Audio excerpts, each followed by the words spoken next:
Released at the end of 2014, the Talos Principle is a philosophically themed puzzle game. It was made by a small European development studio based in Croatia, whose only previous notable games are the Serious Sam series. Being a puzzle game, the Talos Principle is a big departure from the FPS style of the Serious Sam games, so I was expecting this title to maybe be a little rough around the edges, and maybe expose some of the inexperience of the development team making a game in a new style, but this was not the case at all. The Talos Principle is airtight and features some of the best puzzle design and well-executed narrative I've ever experienced in a video game. The game begins as your player character wakes up in a seemingly abandoned garden. Between the lines of computer text scrolling across the foreground, or the occasional glimpse of your own metallic fingers, you'll quickly realize that your player character is a robot. Your character soon begins to hear a voice in his head. The voice refers to himself as Elohim, Hebrew for God, and starts referring to you as my child.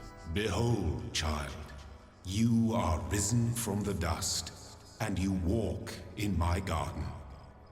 Hear now my voice, and know that I am your maker, and I am called Elohim. But not really in the typical motherly, fatherly, parental way. The voice refers to you as my child, the same way a god would address his creation. The voice then guides you around the garden and asks you to solve various puzzles to obtain sigils, which unlock more areas of the garden, which will allow you to collect more sigils. The structure of the game is broken down into solving puzzles, obtaining sigils, reading pieces of story text, and then repeating that process. This structure and repetitive pacing of the Talos Principle might be the only complaint someone could have against it, unless you don't really care for difficult puzzles, which this game definitely has. I've often criticized games for being too repetitive and not offering enough variety in gameplay, but I never really got that feeling from this game. Even though it was very lengthy, about 40 hours, I never felt like it outstayed its welcome. There was enough variety in the puzzle rooms and with the methods used to solve the puzzles that I never got the sense that I was doing the same thing over and over. The Talos Principle felt like a longer version of a Braid or a Portal, but 3D and with different puzzle mechanics. I really can't overstate the brilliance of the design in the puzzle rooms here. The Talos Principle introduces puzzle elements, makes sure you understand how they work, and then slowly increases the difficulty and complexity of the puzzles. Some of the later puzzles required me to just stop and stare at the screen and think.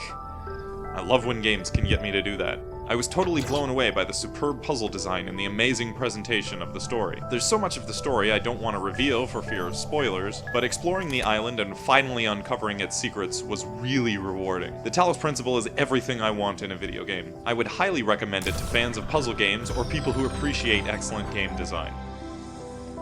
Well done, child.